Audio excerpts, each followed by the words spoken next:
noite, mais uma vez, com alegria e com gratidão, nós vamos estar aqui refletindo sobre o Evangelho do Mestre Jesus e ao mesmo tempo nos preparando para recebermos o amparo, o auxílio dos benfeitores espirituais através do passe à distância. Unamos as nossas vibrações, rogando ao Mestre Jesus e aos benfeitores a proteção, o amparo que necessitamos. Bom, tem um texto de Jesus no capítulo 4, do Evangelho segundo o Espiritismo. Ninguém pode ver o reino de Deus se não nascer de novo. Jesus, tendo vindo para os lados de Cesareia de Filipe, interrogou seus discípulos e lhes disse: Que dizem os homens quanto ao Filho do Homem? Quem dizem que eu sou? Eles lhes responderam: Alguns dizem que sois João Batista, outros Elias, outros Jeremias ou algum dos profetas. Jesus lhes disse: E vós outros, quem dizeis que eu sou? Simão Pedro, tomando a palavra, lhe disse: Vós sois o Cristo, o Filho de Deus vivo. Jesus lhe respondeu: Sois bem-aventurado, Simão, filho de Jonas, porque não foi nem a carne nem o sangue que vos revelaram isso, mas meu Pai que está nos céus. São Mateus, São Marcos também. No outro trecho nós temos aqui: Seus discípulos o interrogaram, dizendo: Por que, pois, os escribas dizem que é preciso que Elias venha antes? Mas Jesus lhes respondeu: É verdade que Elias deve vir e restabelecer todas as coisas. Mas eu vos declaro que Elias já veio e não o conheceram, mas o trataram como lhes aprouve. É assim que eles farão sofrer o Filho do Homem. Então seus discípulos compreenderam que era de João Batista que lhes havia falado. São Mateus, São Marcos. Ainda temos aqui um outro texto. Ora, havia um homem entre os fariseus chamado Nicodemo, senador dos judeus, que foi à noite encontrar Jesus e lhe disse: Mestre, sabemos que vieste da parte de Deus para nos instruir, como um doutor, porque ninguém poderia fazer os milagres que fazeis, se Deus não estivesse com ele. Jesus lhe respondeu: em verdade vos digo, ninguém pode ver o reino de Deus se não nascer de novo. Ainda uma outra indagação de Nicodemo, Jesus afirma: em verdade vos digo, se um homem não renascer da água e do Espírito, não pode entrar no reino de Deus. O que é nascido da carne é carne, o que é nascido do Espírito é Espírito. Bom, já por esse trecho a gente vê Jesus afirmando a reencarnação.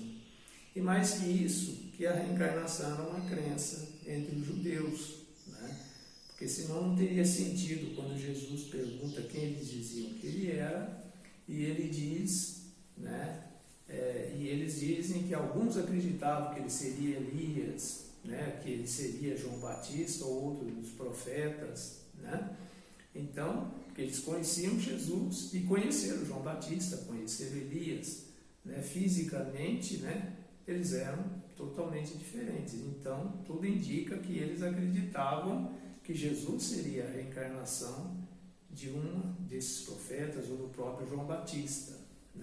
No outro texto ainda a gente vai ver que quando Jesus fala que Elias já veio, que ele deveria vir e restabelecer todas as coisas, mas que ele já teria vindo e teria sido maltratado pelos judeus.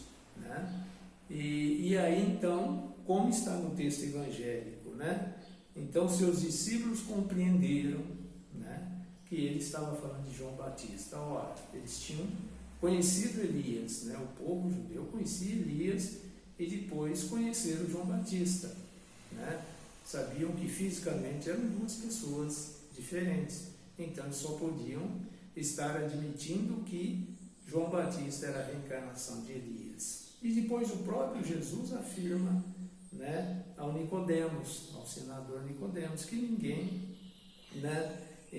ninguém pode ver o reino de Deus, quer dizer, pode chegar à evolução, à perfeição, sem renascer, sem nascer de novo.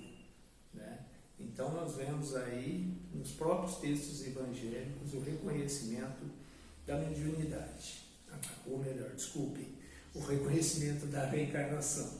Mas nós vamos ver ainda que o Espiritismo, como o cristianismo redivivo, né, vai confirmar e vai aprofundar esse entendimento da afirmação de Jesus. Nós vemos no Livro dos Espíritos, né, na questão 132, que os Espíritos afirmam que o objetivo da encarnação é fazer os Espíritos chegarem à perfeição. Né? Então, o Espírito precisa de um corpo físico para viver no mundo físico como necessidade para essa evolução. Né? Os Espíritos que são criados simples e ignorantes, como nós sabemos, por Deus, e que têm essa possibilidade de fazer a sua evolução através da vida física, da vida corporal. Isso é a encarnação. E nós vamos ver ainda aqui, também no Livro dos Espíritos, na questão 67, né, quando Kardec pergunta qual o objetivo da reencarnação, e os Espíritos respondem que é o aprimoramento progressivo da humanidade. Então, veja bem, quando Jesus afirma, né, que ninguém pode chegar ao reino dos céus se não nascer de novo. Quer dizer, ele está mostrando que não dá para numa vida só, numa existência só, o espírito fazer toda a sua evolução, né, para chegar à condição de espírito puro, de espírito perfeito. Né? E os espíritos também afirmam isso, né? A progressão, o progresso, o aprimoramento progressivo dos espíritos para chegar a esse objetivo, que é a perfeição, confirmando o que disse Jesus, né? Através das lutas e das atribulações, né, que enfrentam, que vivenciam na vida corporal. Né? Então, reencarnar não é para sofrer, não é castigo de Deus, não é nada disso, é uma necessidade, decorre de uma lei divina para o nosso aprimoramento, para o nosso progresso. Reencarnando, a gente vai aprendendo, a gente vai refazendo, vai vivenciando de outras formas aquilo que fizemos equivocadamente. Nós temos a oportunidade de completar tarefas iniciadas em vidas anteriores. Então, daí a necessidade da reencarnação como instrumento divino para chegarmos ao nosso objetivo. Porque o próprio Jesus afirmou, né? Bem-aventurados os puros de coração, que eles verão a Deus. E os Espíritos também afirmaram a Kardec que quando nós chegarmos à condição de espíritos puros, nós vamos ver e compreender Deus. Olha só, o Espiritismo confirmando, né, os ensinamentos, as afirmações de Jesus. Né? Aí, trazendo para nós, e como nós estamos vivenciando esta reencarnação, né?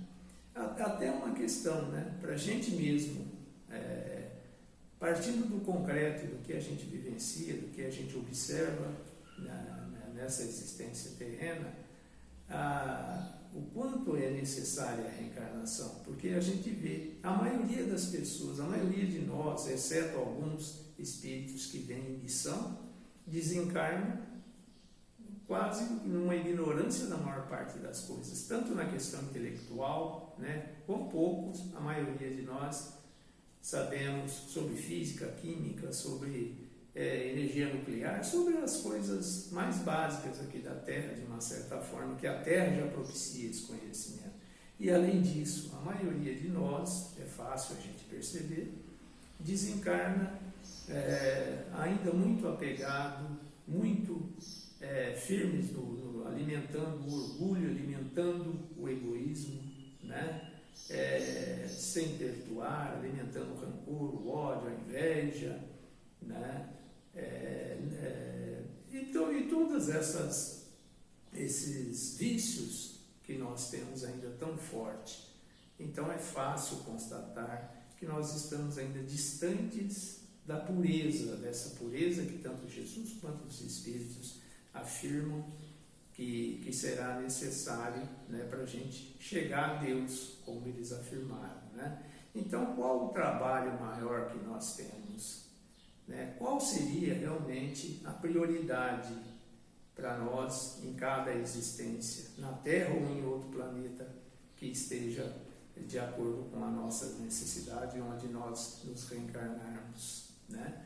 Seria justamente recordarmos esse objetivo, que é trabalhar tanto o nosso progresso intelectual quanto o nosso progresso moral, né? E ir superando essas dificuldades, porque ainda os Espíritos afirmam que a maior parte das atribulações, das dificuldades que passamos, né, são geradas pelos nossos vícios, pelas nossas imperfeições. Por exemplo, o avarento sofre muito, né, porque aquele medo de perder o seu dinheiro, a sua riqueza, de ser assaltado, ele se priva de tantas coisas, então ele próprio, com a sua forma de vivenciar, sofre. Assim ocorre com o ciumento, com o invejoso e com tantas coisas. Nós mesmos criamos o sofrimento para nós, que não precisaria ser assim. Então, a reencarnação nos possibilita o aprendizado, o conhecimento e a oportunidade tanto de trabalhar o nosso aprimoramento, quanto colaborar numa obra maior, na obra divina.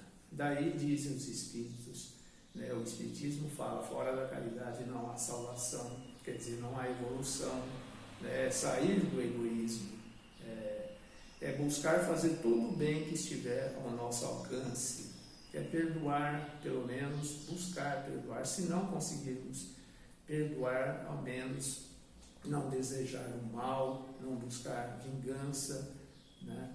E sermos tolerantes e assim, de uma forma geral, seguir os ensinos do Mestre Jesus, que é o guia e modelo para a humanidade, como afirmam os Espíritos, né? E o resumo todo que ele fez de todos os ensinamentos, como ele diz, é a lei e os profetas, que é o amor a Deus acima de tudo, né? Buscando conhecer e observar as leis divinas que só nos beneficiam, e o amor ao próximo como a nós mesmos, né? Fazendo aos outros todo o bem que nós desejamos para nós e não fazendo aos outros o mal que não queremos para nós. Assim estaremos trabalhando, priorizando a nossa espiritualidade, trabalhando a nossa evolução, né? Então, que Jesus nos abençoe e nos ampare nesta tarefa e na compreensão desse objetivo sublime da nossa existência. Agora, então, agradecidos, que nós possamos nos colocar unidos, né, buscando o amparo dos benfeitores para este momento da oração que irá seguir. Boa noite, amigos. Agora, nesse momento, peço a todos que elevem um pensamento junto ao nosso Pai e à nossa Mãe Celestial. Que serenemos a nossa mente e que todas as dificuldades do dia a dia sejam agora abrandadas. Busque relaxar o corpo, a respiração fica cada vez mais tranquila. E assim, nesse momento, nos juntemos a Deus. Pai Celestial, cuida de cada filho, de cada criatura. E que nesse momento possamos então, todos de mãos dadas, imaginando, né? Todos de mão dada, com cada irmão. E essa formando-se uma corrente por todo o planeta, alcançando todos os planos. Essa corrente de paz, de amor, de serenidade, seja passada um pelo outro, um para o outro. Que essa corrente fique cada vez mais forte, atingindo lugares que mais precisam, pessoas que mais necessitam. Quero pedir que direcionemos os nossos pensamentos aos irmãos em estado de sofrimento do corpo, do espírito, da mente. que esse elo de amor e de paz alcance a cada irmão, acalmando a mente e assim o espírito e o corpo.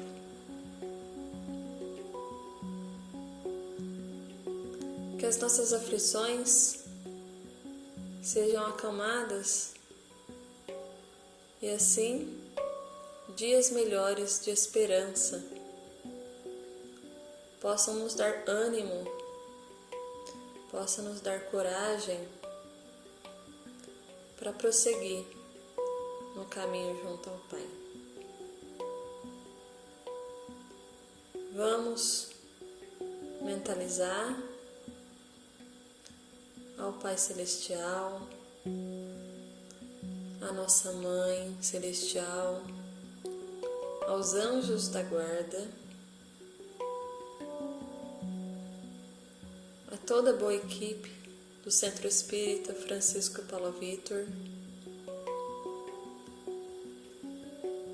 e a todos os irmãos, agora nesse momento, que vibram a todos juntos. Pai, cuida da nossa mente, cuida da nossa casa, cuida da nossa família.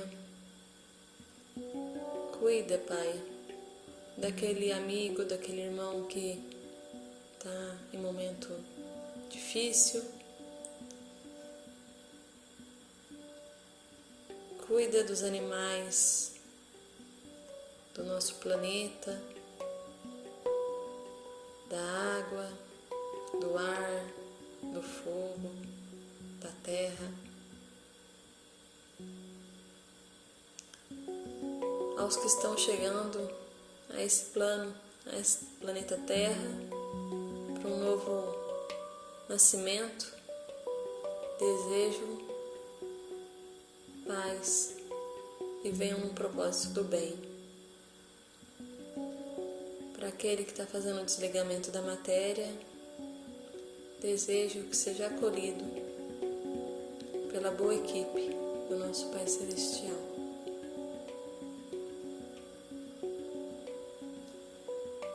Desejo que os governantes governem para o bem do povo, da humanidade. Desejo que não falte teto a ninguém.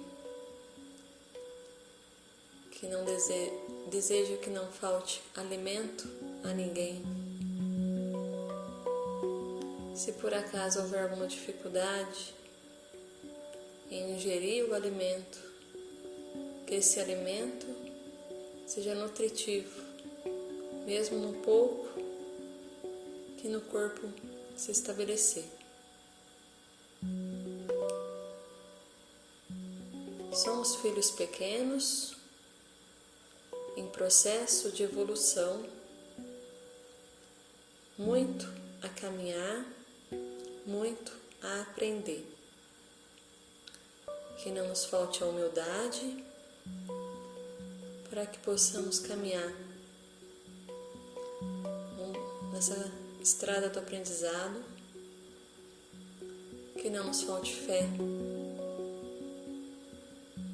para que possamos sentirmos agraciados e abraçados pelo nosso Pai.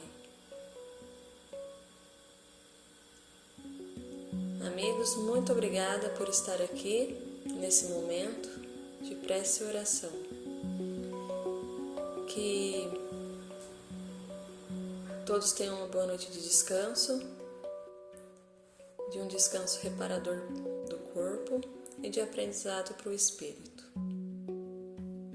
Fique bem e na semana que vem tem mais um encontro pelo YouTube, pelo Centro Espírita Francisco Paulo Vitor. Até lá!